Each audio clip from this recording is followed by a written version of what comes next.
यह कहानी है उस समय की जब मथुरा पर भय का साया छाया हुआ था। लोग डर में जीते थे, भय के विरुद्ध बोलने की हिम्मत नहीं करते थे, और उस भय का नाम था कंस। शक्ति उसका अभिमान थी और क्रूरता उसका स्वभाव। इसी बीच मथुरा में एक शुभ अवसर आया। कंस की प्रिय बहन देवकी का विवाह होने वाला था। धर्मात्मा और वीर वासुदेव के साथ वैदिक मंत्रों के बीच विवाह संपन्न हुआ। स्वयं कंस राजसी वेश में अपनी बहन को विदा करने रथ चला रहा था, लेकिन भाग्य कुछ और ही लिख चुका था। हे कंस, देवकी की 8वीं संतान तेरी मृत्यु का कारण बनेगी। और उसी क्षण प्रेम क्रोध में बदल गया। हे कंस, उसे मत मारो, हम तुम्हें हमारी हर संतान सौंप देंगे। और उसी क्षण उन्हें कारागार में डाल दिया गया। लोहे की जंजीरें, अंधेरी कोठरी। एक मां अपने भाग्य पर रो रही थी। समय बीता, पहली संतान का जन्म हुआ,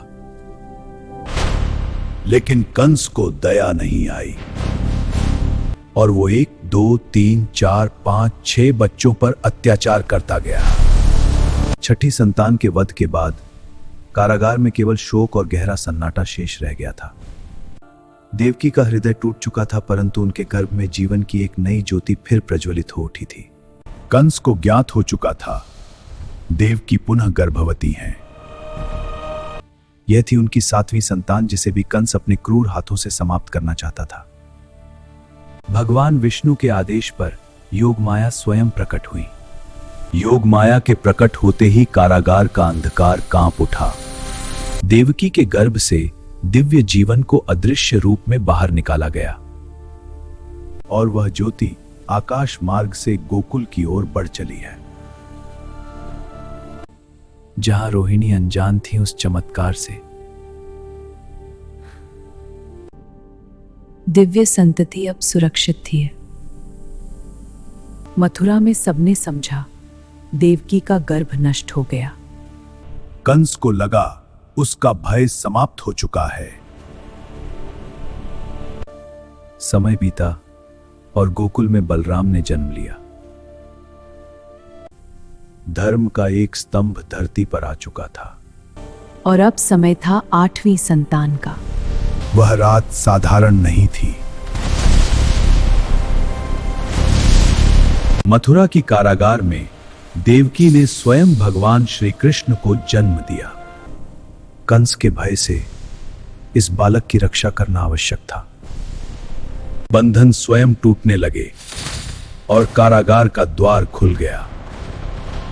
वसुदेव ने बालक को टोकरी में रखा और गोकुल की ओर चल पड़े। भाग्य स्वयं उनका मार्ग बना रहा था। आगे उफनती यमुना खड़ी थी, पर कदम रुकने वाले नहीं थे। तभी शेषनाग प्रकट हुए और अपने फन से रक्षा करने लगे।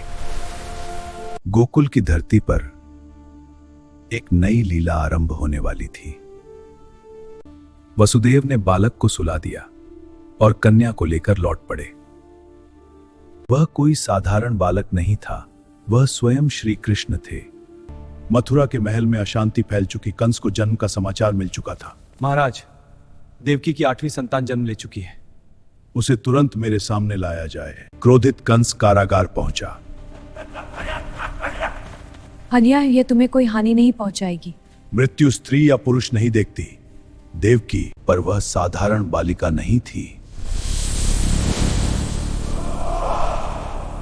हे मूर्ख कंस, तुझे मारने वाला जन्म ले चुका है। कंस का भय अब सत्य बन चुका था। भाग्य ने अपना खेल आरंभ कर दिया। गोकुल में एक नई सुबह हुई। सब कुछ सामान्य था, पर भाग्य बदल चुका था। सुना है नंद बाबा के घर पुत्र हुआ है। आज तो पूरा गोकुल झूमेगा। लाला, तू मेरे जीवन का उजाला है। हमारा घर सच में धन्य हो गया। नंद के घर आनंद भयो, गोकुल में उत्सव छा गया। आज सबको मिष्ठान बांटो। वह बालक जीवित है, मुझे उसका आभास हो रहा है। महाराज आदेश दीजिए। अहंकार और भय का संघर्ष आरंभ हो चुका था। सभी नवजात शिशुओं को खोजो, कोई भी जीवित न बचे। कंस ने अपने सबसे भयानक अस्त्र को बुलाया। पितृतो पुतना, उस बालक का अंत कर दो। जैसी आज्ञा महाराज। मृत्यु ने मां का रूप धारण किया। गोकुल को आने वाले संकट का आभास न था। मैं बालकों को आशीर्वाद देने आई हूँ। ममता के आंगन में छल प्रवेश कर चुका था, पर सत्य सदा जागृत रहता है। दे मेरे लाल को आशीर्वाद दीजिए, यही इसका अंतिम क्षण है। पर वह कोई साधारण बालक नहीं था। यह कैसी शक्ति है? वह स्वयं अधर्म का अंत था। अधर्म ने छल से प्रहार किया। यह बालक साधारण नहीं, यह अवश्य कोई दिव्य शक्ति है। दिव्य शक्ति के सामने अधर्म टिक न सका। पुतना का वध उसी क्षण हो गया।